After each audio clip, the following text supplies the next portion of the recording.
The gorilla mother's sobs were unmistakably human as she stood at Jack's door, her albino baby limp and fevered in her arms.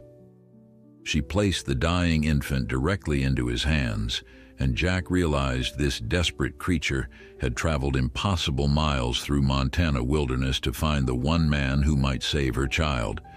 Before we continue, don't forget to subscribe to the channel, like the video, and comment where in the world you're watching from. Let's go.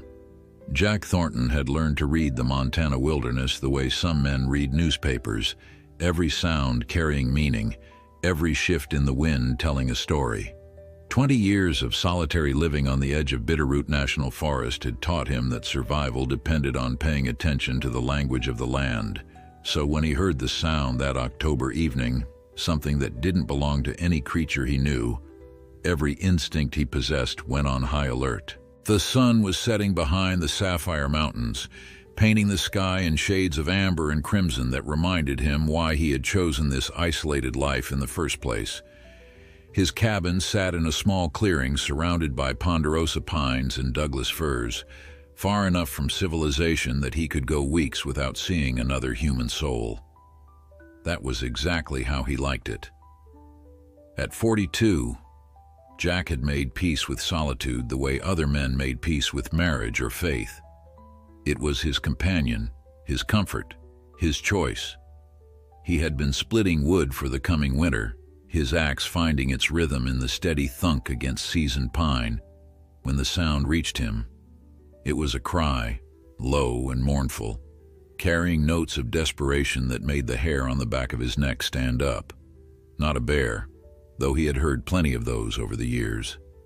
Not a mountain lion, whose screams could curdle blood in the darkest hours. This was something else entirely, something that spoke of intelligence and anguish in equal measure. Jack set down his axe and listened, his weathered hands still, his breath shallow. The cry came again, closer this time, and with it came the sound of movement through the underbrush, heavy footfalls, deliberate but unsteady. Whatever was making its way toward his cabin was large and in distress. His mind ran through possibilities, each more unlikely than the last. He had seen elk stumble through his clearing with arrows in their flanks, had found bears wounded by careless hunters, had even once helped a wolf with its leg caught in an illegal trap. But this sound was different. This sound carried a weight of emotion that seemed almost human. His rifle was inside the cabin, leaning against the doorframe where he always kept it. Jack moved toward it with the careful efficiency of a man who understood that panic killed more surely than any predator. The boards of his porch creaked under his boots, familiar sounds that usually brought him comfort. Tonight they seemed too loud, announcing his presence to whatever was approaching through the dying light. The cry came again, and this time it was joined by another sound, smaller and higher pitched. A baby, Jack thought with sudden certainty, though what kind of baby could be out here in the wilderness, miles from the nearest town, was beyond his comprehension. He reached the door and wrapped his calloused fingers around the rifle's stock, the weapon's weight familiar and reassuring in his hands. Through the window, he could see the tree line where the clearing met the forest, and as he watched, the branches parted. What emerged from the shadows stopped Jack's breath in his chest. A gorilla, massive and dark-furred, moved into the clearing with a gait that spoke of exhaustion and determination. In her arms, cradled with a gentleness that seemed impossible for such a powerful creature, was an infant. The baby's fur was white, startlingly so against its mother's dark coat, and even from a distance, Jack could see that something was wrong.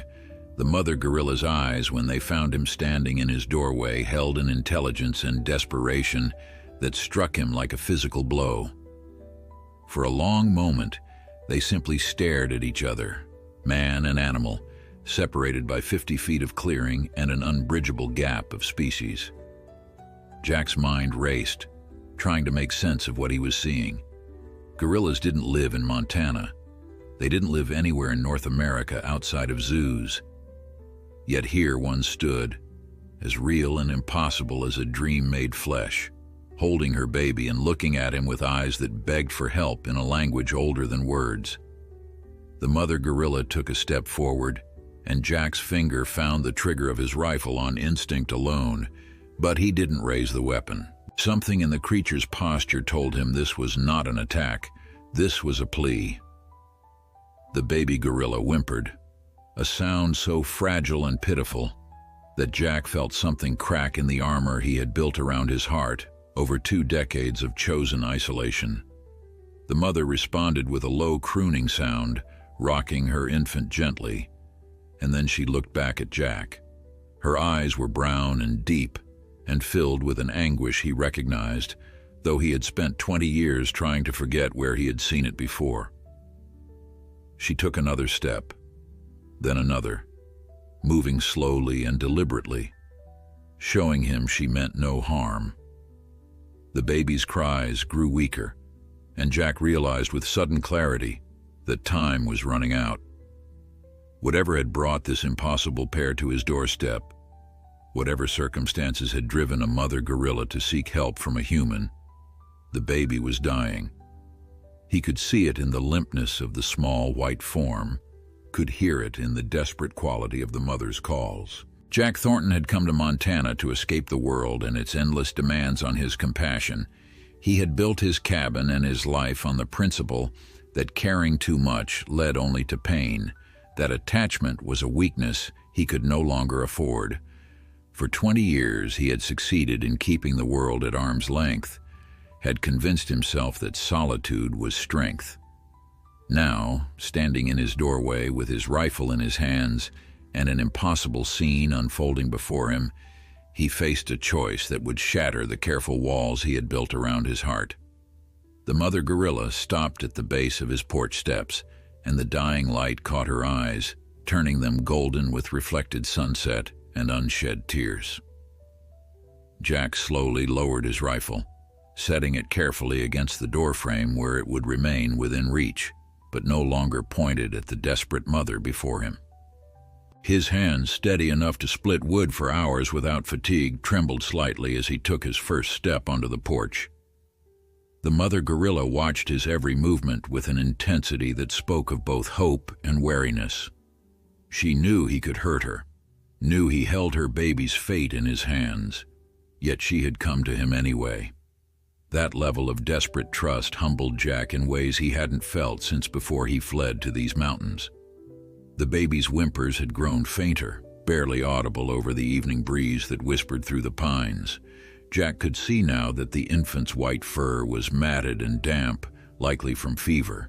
The mother's massive hands cradled the tiny form with such tenderness that Jack felt an unexpected tightness in his chest. He had seen animals care for their young before, had witnessed the fierce protectiveness of bears and the devoted attention of deer. But this was different. This mother's expression held a complexity of emotion that seemed almost human in its depth and clarity.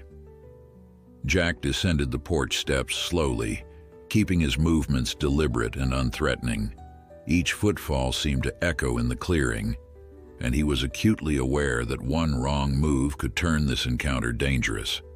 The mother gorilla was easily 3 times his weight, with strength that could tear him apart without effort. Yet as he drew closer, he saw that her power was tempered by exhaustion. Her dark fur was matted with burrs and dirt, suggesting she had traveled far to reach this place.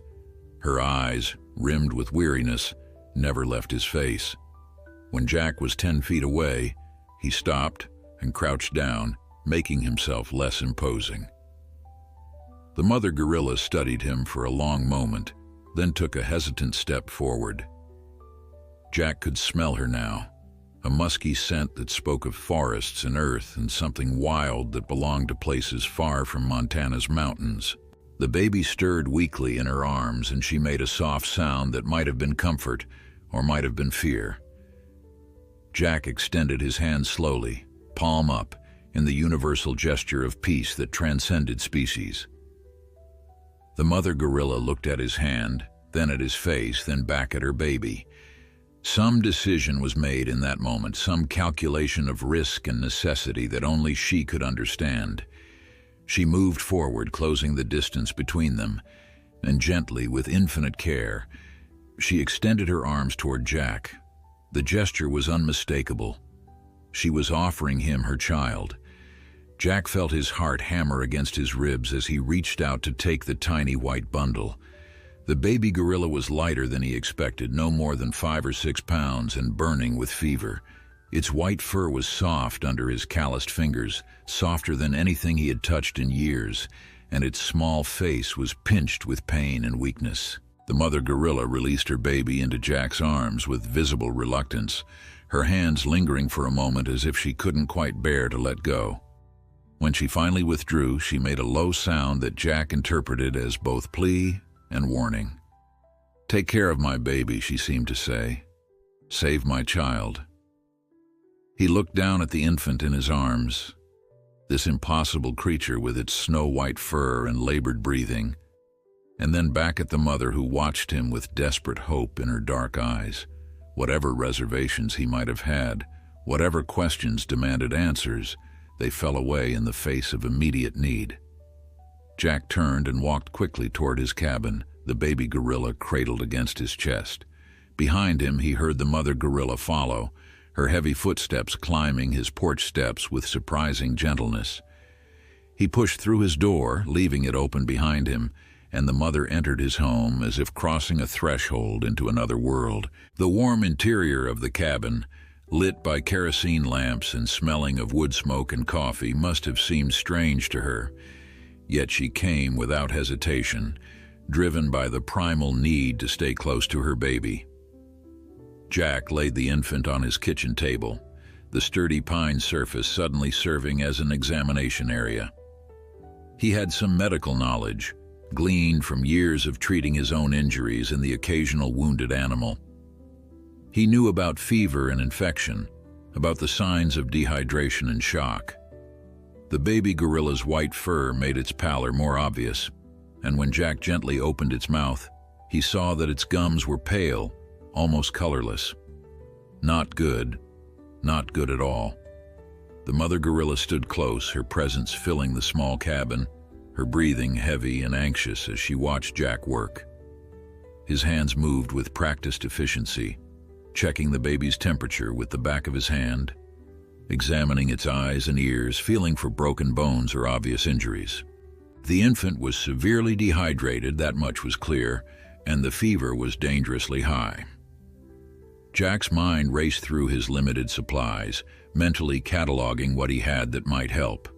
Clean water, certainly. Some willow bark tea for the fever. Honey for energy and its antibacterial properties. But was what worked for humans safe for gorillas? He had no idea, yet doing nothing guaranteed the baby's death. Jack moved to his small kitchen area, aware of the mother gorilla's eyes tracking his every movement. He grabbed his largest pot and filled it with water from his cistern, setting it on his wood stove to warm. Too hot would be dangerous, but the baby needed fluids, needed to be rehydrated before anything else could be addressed. While the water warmed, he retrieved a clean cloth and dampened it with cool water, then gently wiped the baby's fevered brow. The infant stirred at the touch, its tiny hands reaching weakly for nothing, and the mother gorilla made a sound that might have been approval or might have been anguish. The impossibility of the situation pressed on Jack's mind, demanding attention even as his hands worked to save the baby. How had a gorilla come to be in Montana? Where had she come from? Had she escaped from somewhere? And if so, who was looking for her? These questions buzzed like persistent insects, but Jack pushed them aside. Right now, only one thing mattered: keeping this baby alive. He had spent 20 years avoiding the messy complications of caring, of attachment, of allowing himself to feel responsible for any life but his own. Yet here he was, standing in his cabin with a dying albino gorilla infant in his hands, and its mother watching him with eyes that held the weight of the world. The water reached a safe temperature, lukewarm enough not to burn, but warm enough to comfort. Jack tested it against his wrist, a gesture he hadn't made in 20 years, not since his daughter had been an infant. The memory hit him like a fist to the gut. unexpected, and devastating. Sarah. Her name echoed in his mind, a wound that had never fully healed despite 2 decades of trying to outrun the pain. He pushed the thought away with practiced force and focused on the present, on the tiny life depending on him now. Jack soaked a clean cloth in the warm water and carefully dripped small amounts into the baby gorilla's mouth. The infant's swallowing reflex was weak but present, a good sign that it hadn't completely given up. The mother gorilla leaned forward, watching intently as Jack worked, her massive head close enough that he could feel her breath on his shoulder. She made soft vocalizations, encouraging sounds that seemed directed at her baby, and Jack found himself speaking too, his voice low and soothing in the quiet cabin. "Easy now, little one. That's it. Just a little bit at a time." The words felt strange on his tongue after years of silence. Jack had grown so accustomed to solitude that he sometimes went days without speaking aloud, conducting entire conversations in his head where no one could judge or question or demand more than he was willing to give. But something about this situation called for words, for the comfort that voice could provide to creatures in distress. The baby's eyes fluttered open briefly, revealing irises of pale blue that seemed almost translucent in the lamplight. Albinism, Jack realized. That explained the white fur, the fragility that seemed to radiate from the infant like heat from a coal. He continued the careful process of hydration, measuring time in droplets and shallow breaths. The mother gorilla never moved from her position beside the table, never showed impatience or aggression, just steady vigilance and desperate hope. Jack found himself wondering what she had endured to reach this point, what journey had brought her across mountains and wilderness with a sick baby in her arms. The rational part of his mind insisted this was impossible, that gorillas didn't simply appear in Montana forests, but the evidence sat before him, undeniable and demanding action rather than explanation. After what felt like hours but was probably only 30 minutes, the baby's color began to improve slightly. The deathly pallor faded to something that might have been the creature's normal complexion, and its breathing seemed marginally less labored. Jack mixed a weak solution of honey in warm water, gambling that what helped human infants might help this one too. The mother gorilla watched him prepare the mixture, her intelligent eyes following his movements with an attentiveness that reminded Jack of students he had once taught, back when he had been Professor Thornton instead of the hermit of Bitterroot Ridge. That life seemed impossibly distant now, separated not just by years but by the chasm of grief that had driven him into these mountains. He had been someone different then, someone who believed in community and connection, who had built a life around family and teaching and the comfortable rhythms of suburban existence. Then one night, a drunk driver had run a red light, and everything Jack had been had died alongside his wife and daughter. He had tried to continue for a while, had attempted to maintain his position at the university, to function as if his world hadn't shattered into pieces too small to ever reassemble. But eventually, the weight of pretending had become unbearable, and he had fled to the only place that seemed honest enough to contain his grief. The mountains didn't lie. They didn't offer false comfort or meaningless platitudes. They simply existed, vast and indifferent, and brutally honest about the nature of survival. Jack had learned to exist alongside them, had carved out a life stripped of everything except the basic necessities of food and shelter and solitude. He had convinced himself that this was enough, that wanting nothing meant nothing could hurt him. The mother gorilla's soft vocalization brought him back to the present. She was looking at him with an expression he couldn't quite read, something between gratitude and question.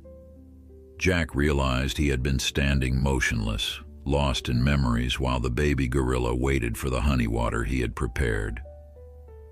He lifted the baby's head gently and let small amounts of the sweet mixture trickle into its mouth. This time the infant's response was stronger, its tiny tongue lapping at the liquid with more enthusiasm than before. The mother made an excited sound, and Jack felt something unfamiliar stir in his chest. Pride, maybe, or satisfaction at a job done well. Emotions he had thought he had successfully buried alongside his former life. The baby finished the mixture and seemed to sink into a more peaceful sleep, its breathing deeper and more regular. The crisis wasn't over, Jack knew that much. The fever still burned, and infection remained a serious threat. But for now, the baby had stabilized, had stepped back from the immediate edge of death. Jack looked up at the mother gorilla and found her watching him with an intensity that made him uncomfortable. She reached out slowly, one massive hand moving toward his face, and Jack forced himself to remain still despite every instinct screaming at him to retreat. Her finger, thick as a broom handle and tipped with a blunt nail, touched his cheek gently, exploring his features with careful curiosity. The gesture was unmistakably tender, a thank you expressed in touch rather than words. Jack felt tears prick at his eyes, the first he had shed in years, and he blinked them back fiercely. The mother gorilla withdrew her hand and settled onto the floor beside his table, her body relaxing marginally now that her baby was receiving care. She was enormous in his small cabin, taking up space that had been solely his for 2 decades. Jack should have felt invaded, should have resented this intrusion into his carefully maintained isolation. Instead, he felt something else entirely, a sense of purpose he hadn't experienced since the night his world had ended. This mother needed him. Her baby needed him. And for the first time in 20 years, Jack Thornton allowed himself to need something too. The baby slept on his kitchen table, white fur rising and falling with each breath, while the mother kept her vigil and Jack stood between them, wondering how everything he thought he knew about his life had changed in the space of a single impossible evening. Night settled over the Montana wilderness with the weight of a heavy blanket, bringing with it the familiar sounds of the forest that had been Jack's only companions for so long. Owls called to each other across the darkness, their voices carrying questions and answers in a language older than human speech. The wind moved through the pines with a sound like distant ocean waves, and somewhere far off, a coyote howled its loneliness to the stars. Inside the cabin, lamplight created a warm circle of safety against the encroaching darkness, and within that circle, 3 unlikely souls found themselves bound together by necessity and something deeper than Jack wanted to name. The baby gorilla's fever broke sometime around midnight. Jack had been monitoring it constantly, checking temperature and breathing with the focused attention of someone who understood that vigilance was the difference between life and death. When the infant's forehead finally cooled beneath his touch, when the labored breathing eased into something approaching normal sleep, Jack felt relief flood through him so intensely that his knees went weak. He looked at the mother gorilla, who had never left her position beside the table, and saw tears streaming down her dark face. She knew. Somehow she understood that her baby had turned a corner, that the immediate danger had passed. Jack found himself reaching out to touch the mother's massive shoulder, offering comfort in the same instinctive way she had touched his face earlier. Her fur was coarse beneath his palm, and he could feel the powerful muscles beneath, could sense the strength that had carried her and her baby across impossible distances. She leaned into his touch briefly, accepting the gesture of solidarity, and Jack realized that something fundamental had shifted between them. They were no longer just man and animal, captor and captive, helper and helped. They had become something more complex, something that defied easy categorization.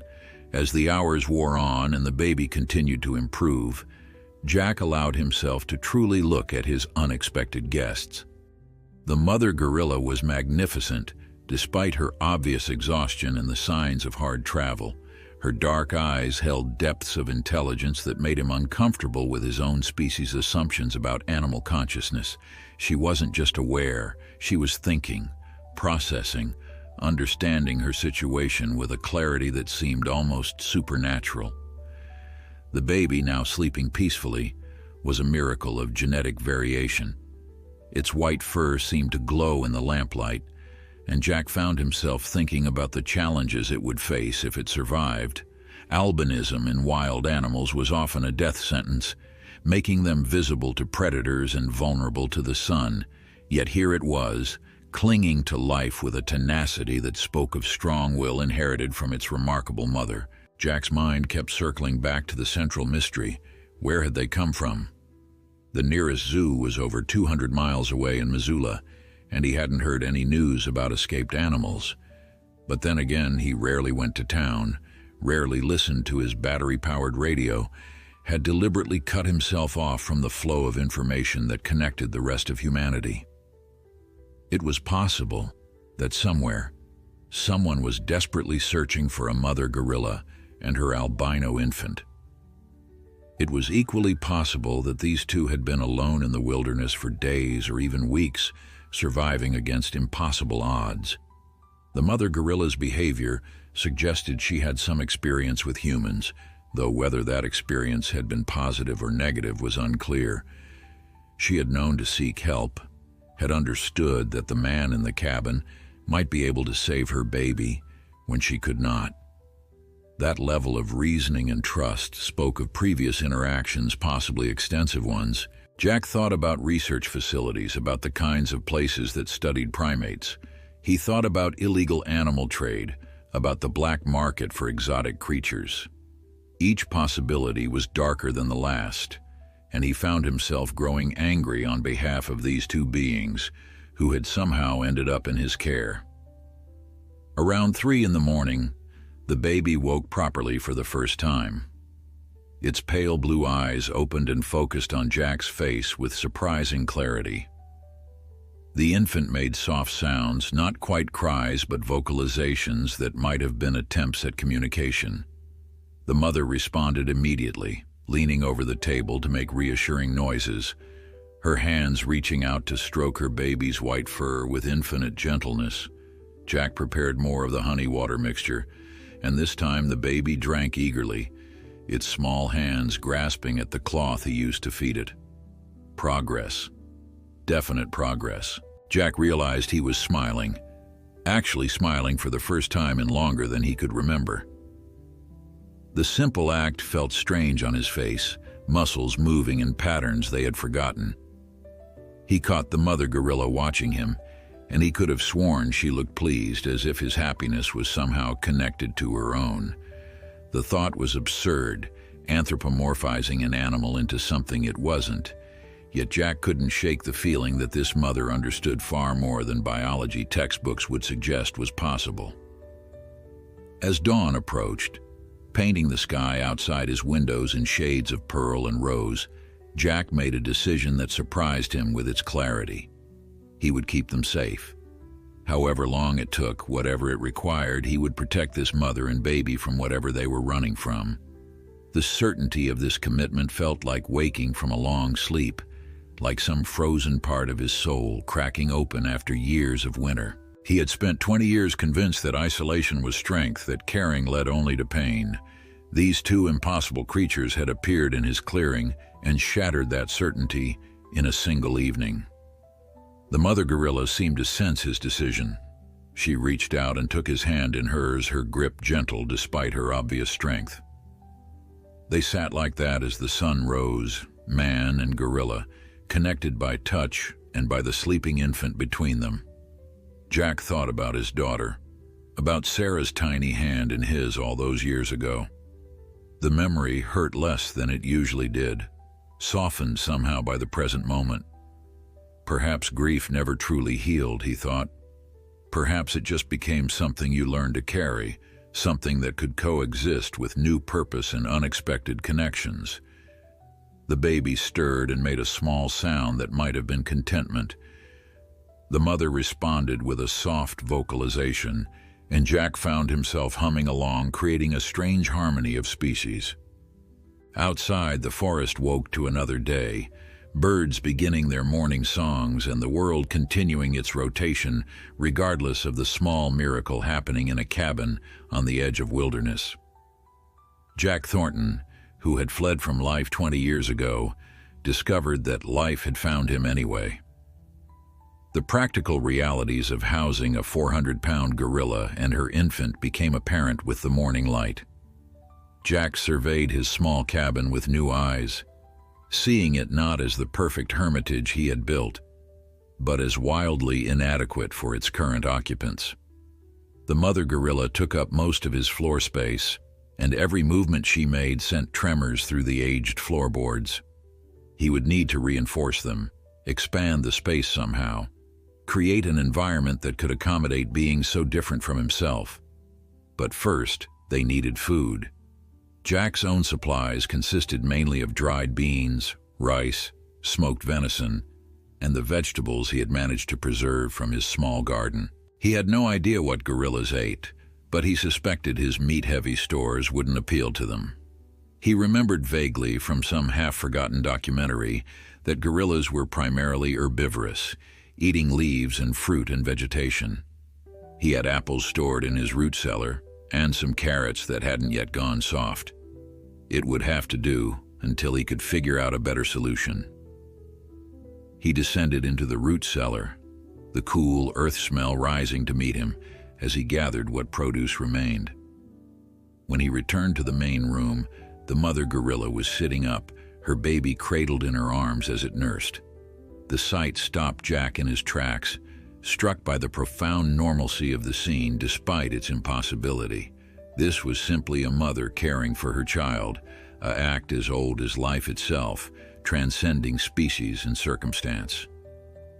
The mother looked up at him, and Jack saw exhaustion in her eyes, the bone-deep weariness of someone who had been operating on pure desperation for too long. He set the basket of produce on the table and stepped back, giving her space to investigate. The mother gorilla approached cautiously, her movements slow and deliberate so as not to jostle her nursing infant. She examined the apples with obvious interest, selecting one and biting into it with strong teeth. The sound of her eating filled the cabin, and Jack realized he was holding his breath, waiting for some sign of approval or rejection. The mother gorilla ate 3 apples in quick succession, then moved on to the carrots, crunching through them with evident satisfaction. When she had eaten her fill, she looked at Jack and made a soft sound that he interpreted as gratitude. The baby finished nursing and fell back asleep, its white fur stark against its mother's dark arms. The mother gorilla settled back onto the floor, and Jack saw her eyes begin to close.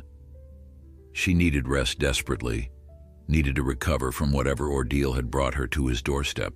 But there was wariness in her posture, a tension that suggested she didn't fully trust this strange environment enough to let her guard down completely. Jack understood that feeling. He had lived with that same wariness for 20 years, always maintaining distance, always ready to retreat into isolation if the world pressed too close. He moved around the cabin quietly, trying not to disturb his guests as he prepared coffee and a simple breakfast for himself. The familiar ritual of morning felt strange with witnesses, and Jack found himself self-conscious about his movements in a way he hadn't been in decades. The mother gorilla watched him through half-closed eyes, tracking his progress from stove to table, learning the patterns of his behavior the way he was learning hers. They were studying each other, these two wary souls, trying to determine if trust was possible or even wise. After breakfast, Jack stepped outside to check his property and think.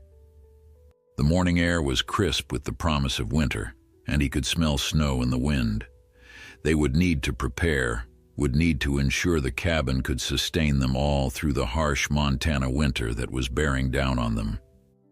He looked at his woodpile, mentally calculating whether he had enough split and stacked to heat a larger space, with additional bodies to keep warm. Probably not. He would need to work harder, faster, before the first serious snow made logging impossible. Movement in the tree line caught his attention. Jack's hand went instinctively to the rifle he had brought outside, his body tensing with the alertness that wilderness living had bred into his bones. 3 men emerged from the forest, dressed in dark clothing and carrying equipment that looked decidedly official. They moved with purpose, scanning the ground as if tracking something, and Jack knew with cold certainty what they were searching for. His gorilla visitors. The men hadn't spotted his cabin yet, hidden as it was among the pines, but they would soon. Jack had minutes at most to make a decision. He could reveal the gorillas, could hand them over to these men who were presumably authorized to reclaim them. That would be the sensible choice, the legal choice, the choice that would return his life to its comfortable isolation. But as he thought about the mother gorilla's tears when her baby's fever broke, about the desperate trust in her eyes when she had placed her infant in his arms, Jack knew he couldn't do it. Not without knowing more about where these creatures had come from, not without understanding what awaited them if they were taken back. The mother had been running from something, and Jack's instincts, honed by 2 decades of solitude and survival, told him she had good reason. He moved quickly back into the cabin, closing the door quietly behind him. The mother gorilla looked up, immediately sensing his tension. Jack pointed toward his bedroom, the only other room in the small cabin, and made urgent gestures that he hoped conveyed the need for silence and hiding. The mother gorilla's intelligence showed itself again as she gathered her baby and moved swiftly into the bedroom, closing the door behind her without being told. Jack took a breath, steadying himself, and then walked back outside to meet the approaching men. They spotted him almost immediately, altering their course to intercept him. As they drew closer, Jack studied them carefully. 2 looked like hired security, muscular men with the kind of hard faces that suggested they had seen violence and weren't troubled by it. The third man was different, older, wearing glasses and carrying himself with the authority of someone accustomed to being obeyed. He had a tablet in his hands and was checking it frequently, cross-referencing something on the screen with the landscape around them. "Morning," Jack called out, his voice casual despite the tension coiling in his gut. "You fellas lost?" The older man looked up from his tablet, his expression shifting from concentration to forced friendliness. "Not lost, just tracking some escaped property. I'm Dr. Martin Reeves from the Northern Rockies Primate Research Facility. We had a security breach 3 days ago, and we've been following the trail of our missing subjects." Jack kept his face carefully neutral. "Primate Research Facility? I didn't know there was one anywhere near here." "There isn't," one of the security men said with obvious annoyance.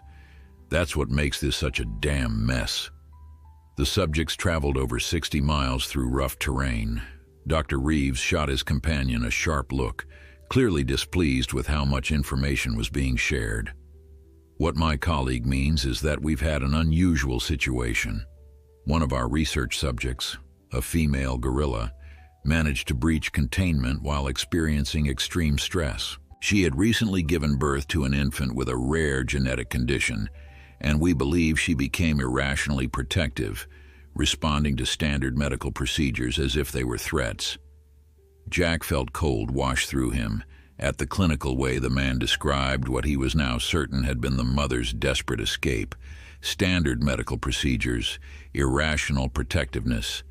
The words were carefully chosen to paint the mother as an unreasoning animal and the facility as innocent caregivers. But Jack had looked into that mother's eyes, had seen intelligence and desperation and very rational fear. Something was wrong with this picture, something Dr. Reeves wasn't saying. Jack crossed his arms and leaned against his porch railing, adopting the posture of a man with nothing to hide and all the time in the world. "Haven't seen any gorillas around here," he said, letting a hint of amusement color his voice. "Think I would have noticed something like that. Pretty sure they don't belong in Montana wilderness." Dr. Reeves studied him carefully, and Jack had the uncomfortable feeling of being evaluated, measured for truthfulness. The older man's eyes were sharp behind his glasses, the eyes of someone who spent his life observing and cataloging behavior. "Nevertheless, our tracking equipment shows strong signals in this area." The doctor gestured toward his tablet. "We've implanted all our research subjects with subcutaneous tracking devices. standard procedure for valuable animals. The signal from our female, we call her Kayla, has been stationary in this vicinity for approximately 8 hours. Jack felt his stomach drop. They could track her. Of course they could track her. He should have anticipated that any facility sophisticated enough to house gorillas would have tracking technology. But 8 hours meant the signal had started when Kala arrived at his cabin. They knew exactly where she was. "Well, your equipment must be malfunctioning," Jack said, keeping his voice level. "As you can see, it's just me out here. Been alone for 20 years, and that's how I like it." One of the security men, the larger of the two, stepped forward with obvious impatience. "Mind if we take a look around? Just to eliminate the possibility that the subject might be hiding nearby." Jack straightened, letting steel enter his voice. "Actually, I do mind. This is private property, and unless you have a warrant, you're not authorized to search it." Dr. Reeves held up a placating hand. "Of course we respect property rights. However, I should mention that Kala and her infant represent a significant financial investment for our facility. Over $2 million in research funding, not to mention the years of work that would be lost if something happened to them. We're simply trying to recover our property before the situation becomes dangerous." Property. The word hung in the air between them, and Jack felt anger kindle in his chest. They were talking about a mother and her baby as if they were equipment, assets on a balance sheet, rather than living beings capable of fear and love and desperate hope. "Dangerous to who?" Jack asked. "She's never shown aggression toward humans, has she? Or is the danger to your research funding?"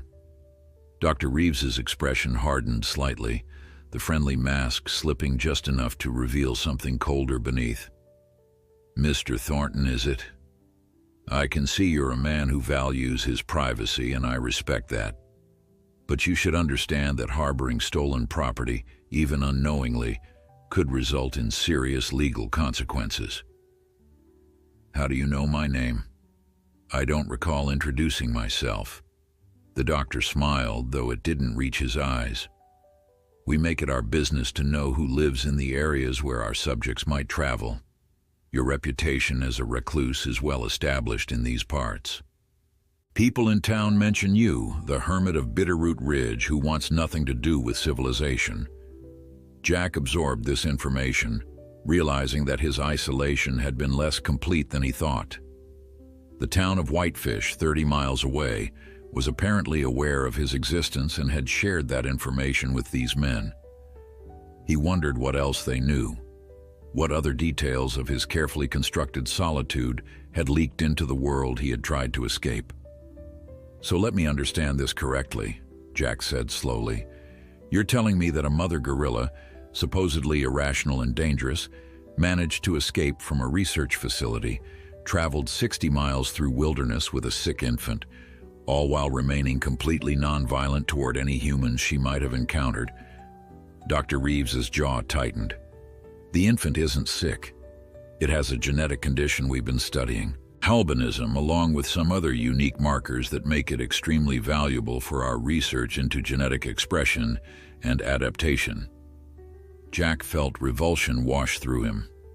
They weren't just tracking Kala to ensure her safety or even to protect their investment.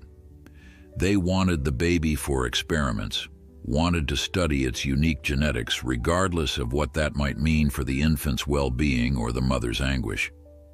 The clinical detachment in Dr. Reeves's voice told Jack everything he needed to know about how the gorillas were treated at the facility. They were specimens, not individuals, objects of study, not beings worthy of compassion.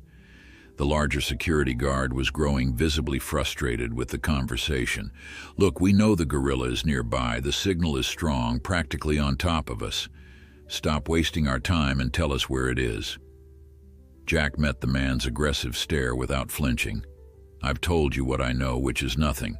Maybe your equipment is picking up interference from my radio equipment or some metal in the ground. I'm not a scientist. I don't know how your tracking technology works, but I can tell you with absolute certainty that there are no gorillas on my property." The lie came easily. more easily than Jack would have expected. He had spent 20 years avoiding lies, avoiding the complications and entanglements that deception created. But this was different. This was protecting someone, something that couldn't protect itself. This was standing between predator and prey, between those with power and those with none. It felt right in a way that nothing had felt right in 20 years. Dr. Reeves stepped closer, lowering his voice to a tone that might have been threatening or might have been conspiratorial. "Mr. Thornton, I'm going to be frank with you. That infant is dying. It has a compromised immune system, possibly related to its albinism.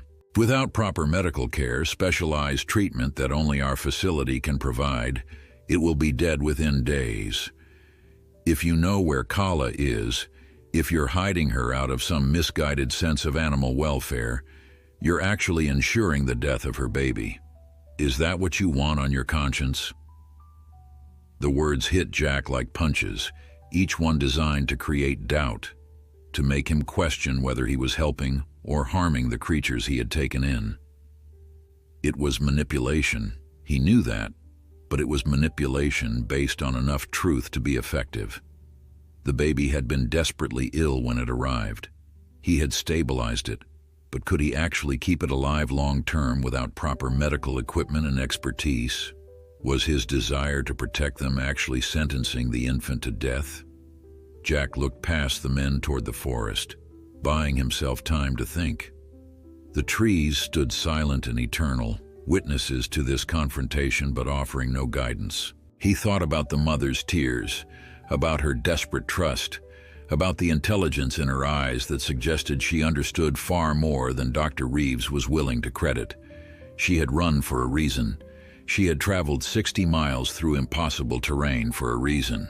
Every instinct Jack possessed told him that returning them to the facility would be wrong, regardless of the medical arguments being made. "I appreciate your concern for the animals' welfare," Jack said finally. "But as I've told you, I haven't seen any gorillas.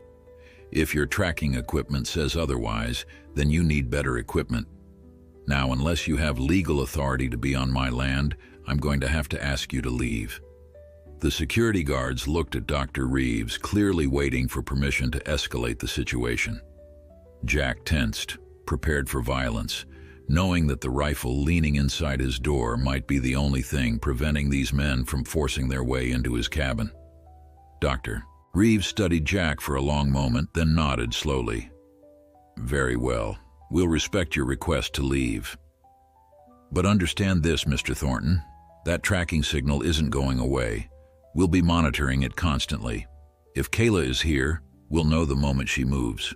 And when we return, and we will return, it will be with proper legal authorization and law enforcement support. Obstructing a legal search will result in criminal charges." The men turned and walked back toward the forest, but Jack could see them conferring in low voices, could see the larger security guard gesturing angrily back toward the cabin. They didn't believe him, that much was clear. But for now, they were leaving, and that bought Jack time to figure out what came next. He waited until they disappeared into the tree line before returning to his cabin, his mind racing with the implications of what he had just learned. They could track Kayla. They would return with legal authority, and the baby's condition might indeed be more serious than Jack could handle on his own. Jack closed the cabin door behind him and found Kala standing in the doorway of his bedroom, her baby clutched protectively to her chest. She had heard everything, he realized. Maybe she hadn't understood the words, but she had understood the tone, the threat implicit in the men's voices. Her eyes held a question that transcended language, and Jack found himself nodding, confirming what she already knew. They were coming back, and next time they wouldn't be asking permission. He moved to his small desk and pulled out a piece of paper, something he hadn't done in years. Jack had been a professor once, had spent his days translating complex ideas into words and diagrams that students could understand. That skill came back to him now as he sketched the outline of a gorilla, then marked a spot on the shoulder area. He pointed to the drawing, then to Kayla, then made a gesture of something being inside. She moved closer, setting her baby gently on Jack's bed before approaching the desk. Her eyes studied the crude drawing with an intensity that suggested understanding. Jack pointed to the marked area again, then made a cutting motion with his fingers. Kayla's hand went immediately to her left shoulder, and she touched a spot that Jack could now see had a small scar, partially hidden by her dark fur. She vocalized softly, a sound that might have been confirmation or might have been distress at the memory of when the device had been implanted. Jack felt anger rise in him again at the violation this represented, the way these researchers had marked and claimed her, as if she were nothing more than property to be tracked and monitored. He rummaged through his limited medical supplies, pulling out items he had accumulated over years of treating his own injuries. Antiseptic, gauze, a sharp knife that he sterilized over his stove's flame.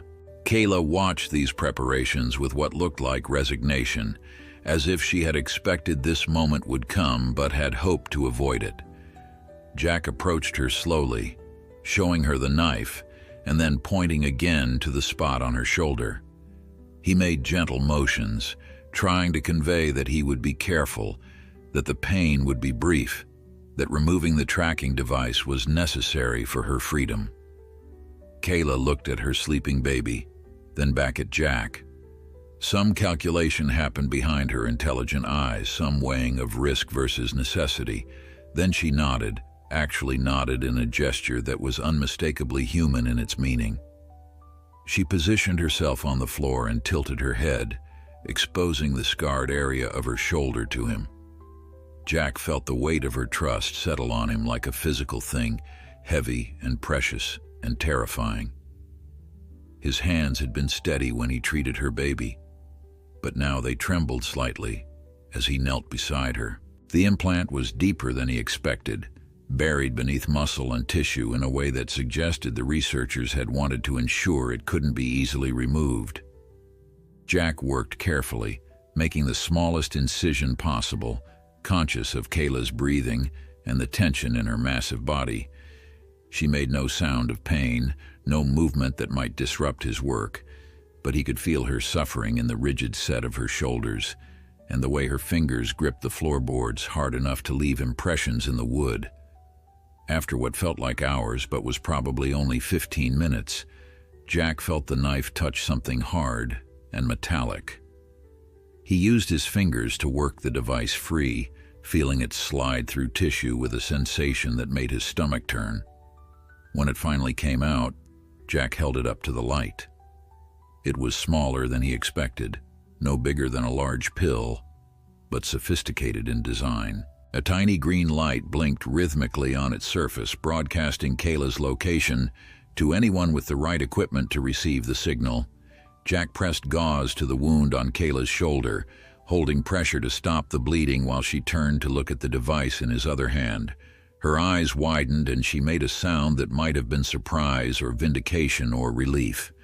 Jack carried the device to his desk and studied it more carefully. The blinking light continued its steady rhythm, undisturbed by its removal from Kayla's body.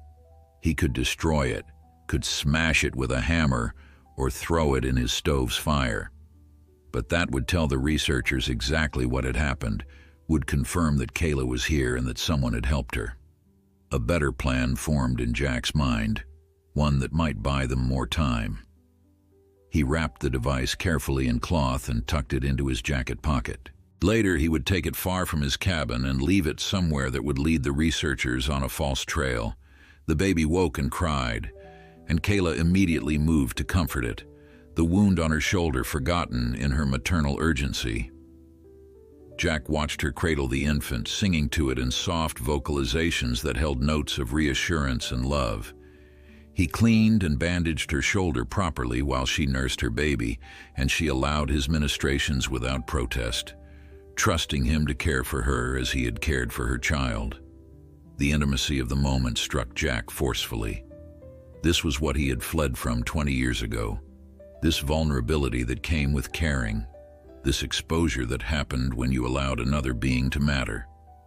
He had convinced himself that isolation was safety, that if he never cared about anything again, he could never be hurt again. But as he watched Kala tend to her baby, as he felt the weight of their dependence on him, Jack realized that he had been lying to himself. Isolation wasn't safety. It was just another kind of death, a slow suffocation of everything that made life worth living. Sarah and his wife would be horrified to know what he had become, how he had taken their deaths and used them as an excuse to stop living himself. The thought of his daughter brought tears to Jack's eyes for the second time in as many days. Sarah would have loved this, would have been fascinated by Kayla, and enchanted by the white baby. She had been fearless with animals, confident in a way that only children who have never been hurt can be. Jack remembered taking her to the zoo when she was 4, how she had stood at the gorilla enclosure for an hour, convinced that if she was patient enough, the gorillas would come to play with her.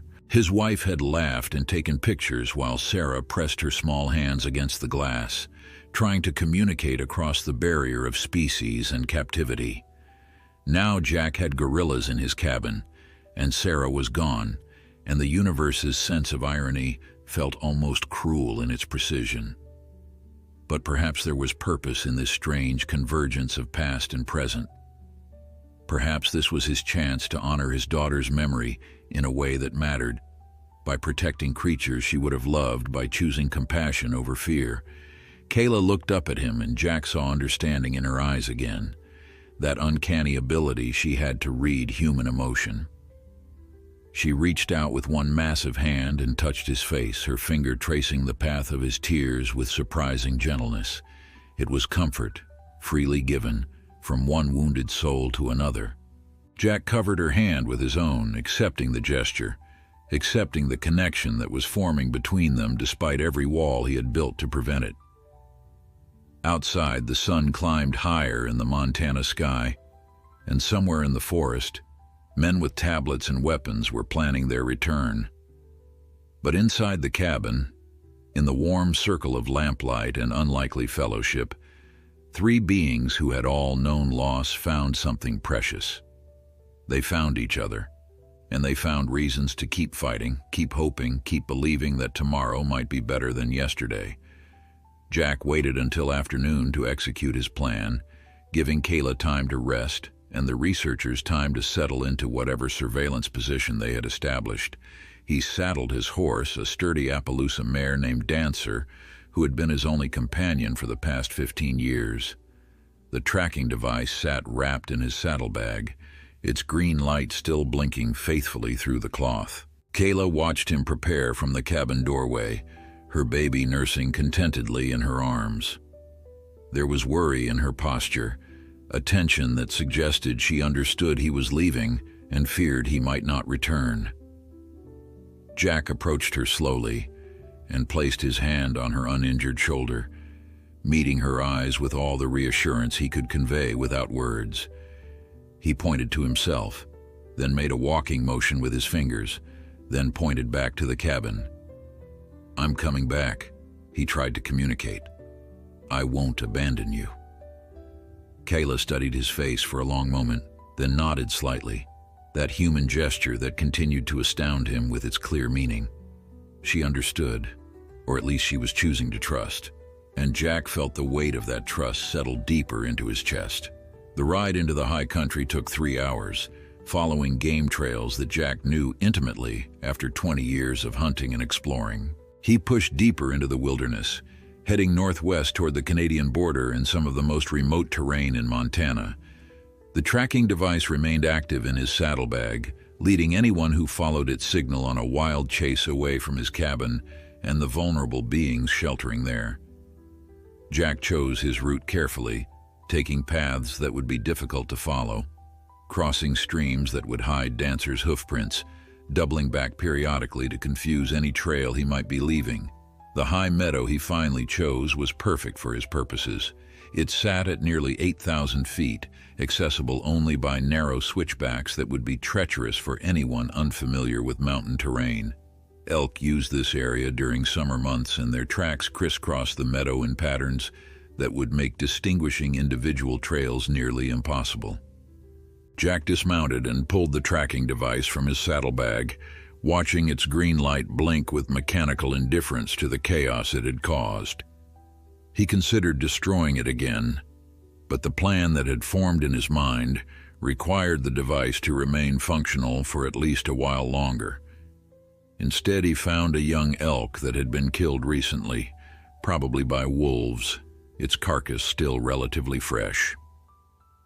Jack secured the tracking device deep in the elk's body cavity, where scavengers would eventually scatter it, but where it would continue broadcasting for days or possibly weeks. The researchers would track the signal to this remote meadow, would waste time and resources searching impossible terrain, and would hopefully conclude that Kayla had died in the wilderness, her body consumed by scavengers. It wasn't a perfect solution, but it bought time, and time was the one thing Jack needed most.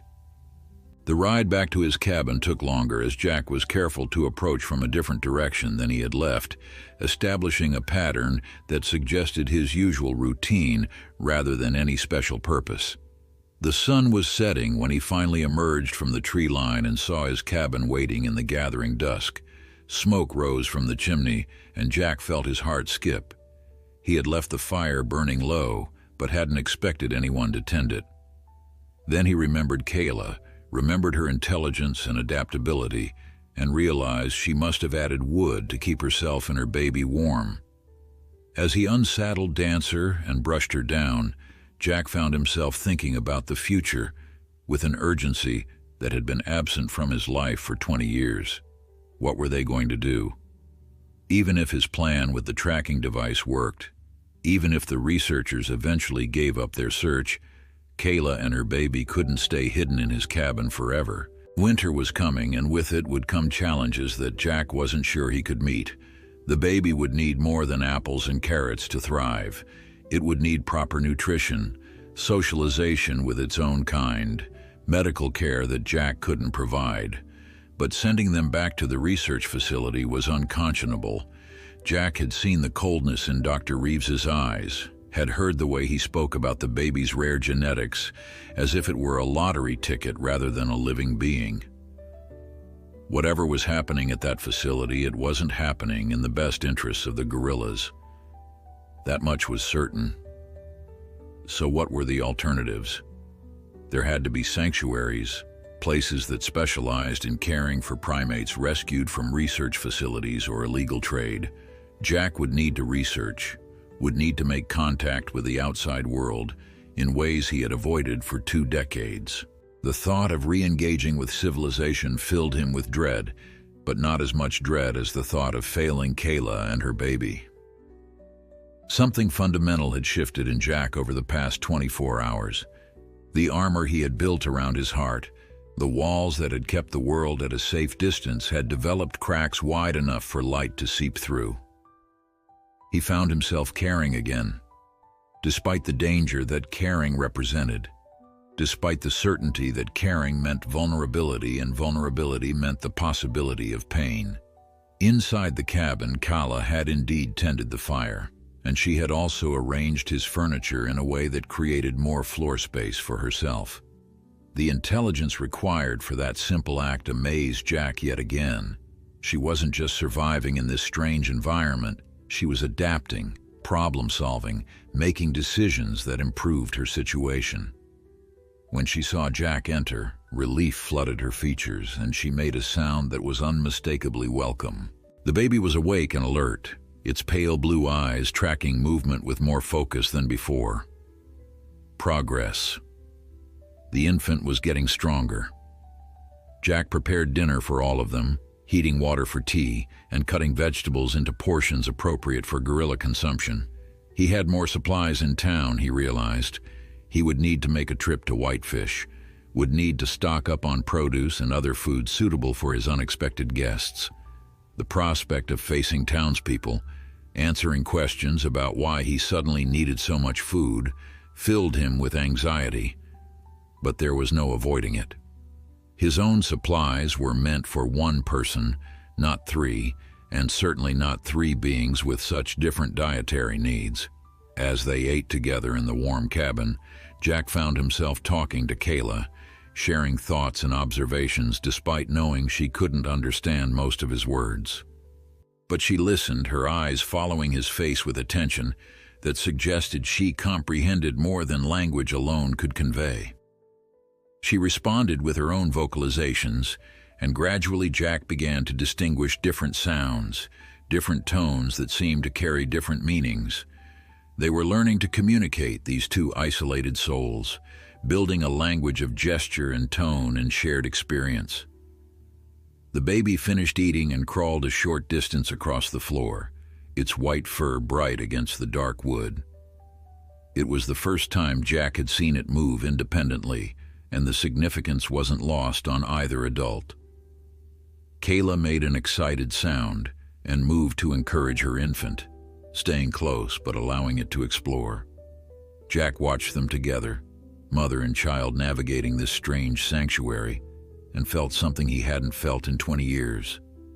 He felt hope, fragile and tentative but undeniably present, that maybe healing was possible, that maybe the future held more than just survival and solitude. 3 weeks passed in a rhythm that felt both strange and natural, each day bringing small miracles and quiet revelations. The baby gorilla, whom Jack had started calling Ghost because of its ethereal white fur, grew stronger with each passing day. Its appetite increased, its movements became more confident, and its vocalizations developed complexity that suggested growing awareness of the world around it. Kayla watched her child's progress with visible relief, the desperate edge fading from her eyes as she began to trust that they were truly safe, at least for now. Jack's trips to Whitefish became weekly necessities, his cart loaded with produce and supplies that raised eyebrows, but thankfully few questions. He had developed a cover story about starting a vegetable diet for health reasons, and the townspeople, accustomed to his eccentricities after 20 years of minimal contact, seemed willing to accept this explanation. Only Martha Henderson, who ran the general store, looked at him with something approaching suspicion when he purchased his third case of apples in as many weeks. But she kept her thoughts to herself, and Jack was grateful for small-town discretion. The cabin had transformed over those weeks. Jack had reinforced the floors, expanded the living space by screening in part of his porch, and created areas that accommodated Kayla's size and needs. She had proven remarkably helpful in these renovations, holding boards steady while he hammered, passing him tools with careful precision, understanding the purpose of their work even without detailed explanation. They had developed a partnership, a way of moving around each other that spoke of growing familiarity and trust. But beneath the surface of this domestic peace, Jack felt tension building. His battery-powered radio, unused for months, had been resurrected, and he listened carefully to news broadcasts, waiting for reports about the missing gorillas. When the story finally broke, it wasn't what he expected. The Northern Rockies Primate Research Facility had announced that one of their research subjects, a female gorilla and her infant, had perished in the wilderness after an unfortunate escape. Dr. Martin Reeves gave interviews expressing regret over the tragedy, speaking about the dangers of anthropomorphizing research animals and the unfortunate consequences when security protocols failed. Jack listened to these broadcasts with growing anger and something approaching understanding. The researchers had found the tracking device in the elk carcass, had concluded that Kayla had been killed and scavenged, and had decided to cut their losses rather than admit they had lost control of valuable research subjects. It was a lie, but it was a lie that served Jack's purposes perfectly. Kayla and Ghost were officially dead, which meant the search would end, the pressure would ease, and they could begin planning for a future that extended beyond mere hiding. But Jack's research into primate sanctuaries had revealed a complicated picture. Most facilities were overcrowded, underfunded, and located hundreds or thousands of miles away. The process of placing rescued primates involved extensive paperwork, background checks, and transportation logistics that seemed impossible for someone trying to keep a low profile. More troubling, several of the sanctuaries Jack contacted asked questions about the gorilla's origins that he couldn't answer without revealing what had happened. The world of primate rescue, he discovered, was tightly networked and deeply suspicious of anyone who couldn't provide clear documentation of an animal's history. One evening, as snow began to fall in earnest outside the cabin windows, Jack sat at his desk composing an email to Dr. Sarah Chen, director of the Great Ape Sanctuary in Northern California. He had been researching for weeks, and Dr. Chen's facility seemed like the best option, with a reputation for accepting complicated cases and asking fewer questions than others, but putting his situation into words felt impossible. How did you explain that you were harboring two gorillas that the world believed were dead? How did you convey the urgency of the situation without triggering alarm bells that might lead authorities to his door? Kayla watched him work from her corner of the cabin, Ghost sleeping peacefully in her arms. Over the weeks, Jack had learned to read her expressions with increasing accuracy. He could distinguish concern from contentment, curiosity from caution, fear from simple wariness. Right now, she looked worried, and Jack realized she was responding to his own stress, picking up on the tension that radiated from him as he struggled with his email. He stopped typing and turned to face her fully, meeting her intelligent eyes with his own troubled gaze. "We need help," he said aloud, knowing she wouldn't understand the specific words, but hoping she would understand the tone. "I can't keep you safe forever, not by myself. Winter is coming, and Ghost is going to need things I can't provide." Kayla tilted her head, listening with that intense focus she brought to moments when Jack spoke directly to her. Then she stood, cradling Ghost carefully, and moved to where Jack sat. She set her baby down on the desk, right on top of his keyboard, and the gesture was so deliberately communicative that Jack almost laughed despite his worry. Ghost immediately began investigating the laptop, tiny fingers patting the keys with fascination. Kayla watched her baby explore, then looked at Jack with an expression that seemed to say, "See? My child is curious and growing and alive. We have time to find the right solution. Don't let fear make you rush into wrong decisions." The wisdom in that silent communication struck Jack forcefully. He had been operating from panic, from the desperate need to solve an impossible problem immediately, but Kayla, who had every reason to be more frightened than he was, showed patience and trust in their ability to find the right path forward. Jack closed his laptop and picked up Ghost, who chirped happily and grabbed at his beard with delicate fingers. The baby's grip was surprisingly strong, its white fur soft as silk against Jack's weathered hands. This tiny being represented everything vulnerable and precious in the world, everything worth protecting regardless of the cost. Kayla had known that when she traveled 60 miles through impossible terrain. She had known it when she placed her baby in Jack's arms that first desperate night. And Jack knew it now, with a certainty that went deeper than logic or reason. The snow continued falling outside, transforming the Montana wilderness into a landscape of white silence. Inside the cabin, warmth and light held back the darkness, creating a sanctuary that felt increasingly like home. Jack thought about his daughter, about the way Sarah used to fall asleep in his arms, trusting completely in his ability to keep her safe. He had failed her, failed his wife, had spent 20 years believing that failure defined him. But maybe redemption came in unexpected forms. Maybe healing happened not by undoing the past, but by choosing differently in the present. That night, Jack didn't send the email to Dr. Chen. Instead, he made a different decision. He would take the winter to strengthen Ghost, to ensure the baby was robust enough to survive the transition to a sanctuary.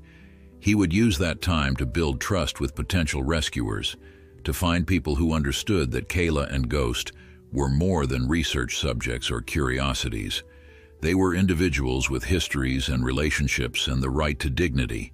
It would take longer, would require more patience than Jack's fear wanted to allow, but it was the right choice. Kayla had shown him that much. Spring arrived in Montana with the violence of resurrection, ice breaking apart in thunderous cracks along the river, snowmelt rushing down mountainsides in torrents that reshaped the landscape overnight. Jack stood on his expanded porch watching the world wake from winter's death and marveled at how much had changed in 6 months. Behind him, through the open cabin door, he could hear Kayla's soft vocalizations as she played with Ghost, who had grown into a rambunctious toddler whose white fur now gleamed with health and vitality. The fragile infant who had arrived at his doorstep crying and fevered had transformed into a curious, energetic young gorilla who treated Jack's cabin as a jungle gym and Jack himself as a beloved uncle. The winter had been harder than Jack anticipated, not because of the cold or isolation, but because of the constant awareness that time was running out. Ghost needed more than Jack could provide. The baby needed other gorillas, needed to learn social behaviors that only its own kind could teach. Kayla knew this too. Jack could see it in the way she sometimes stood at the window, staring out at the forest as if remembering or longing for something beyond this sanctuary. They had built something precious in this cabin, something that felt like family, but Jack understood that true love sometimes meant letting go. Dr. Sarah Chen had finally responded to Jack's carefully worded emails in late February. Her reply had been cautious but compassionate, suggesting she understood there was more to his story than he was sharing. They had exchanged dozens of messages over the following months, building trust slowly through shared concerns about primate welfare and animal rights. Jack never explicitly confirmed he had living gorillas, and Dr. Chen never directly asked, but an understanding developed between them that transcended the careful language of their correspondence. She was someone who could help when the time came without judgment or bureaucratic complications. That time had come.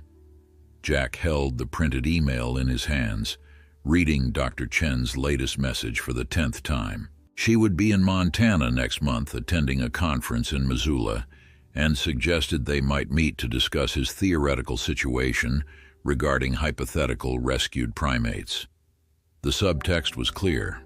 She was offering him an opportunity, a chance to transition Kayla and Ghost to proper care without involving authorities or creating problems that might endanger them.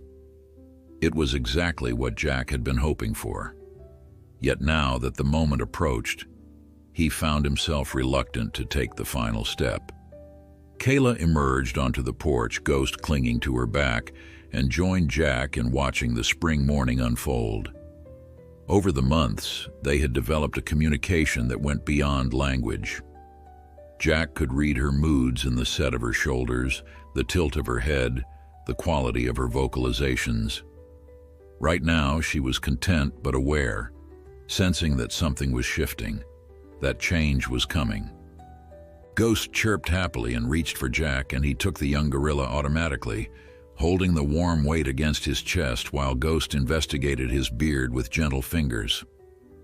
This is what fatherhood felt like, Jack realized with sudden clarity. This mixture of joy and terror, pride and inadequacy, the bone-deep knowledge that you would do anything, sacrifice everything, to ensure the safety and happiness of this small being who trusted you completely. He had been a father once, had held Sarah just like this, had felt her small fingers grip his shirt while she babbled nonsense syllables that meant the world. Losing her had nearly destroyed him, had convinced him that loving anything was too dangerous, too painful to risk again.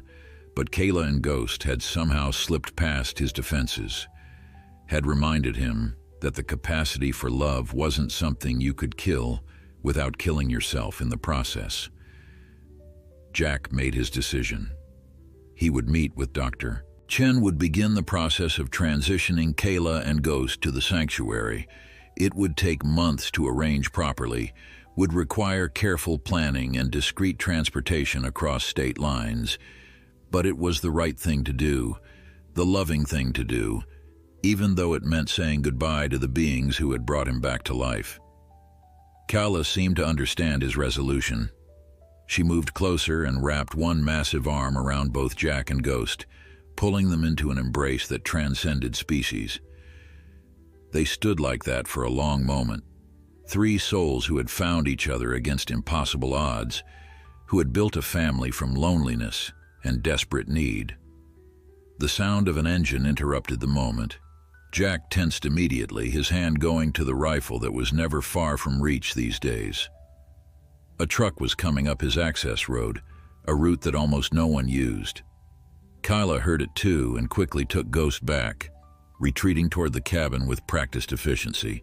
They had planned for this possibility, had established hiding places and emergency protocols.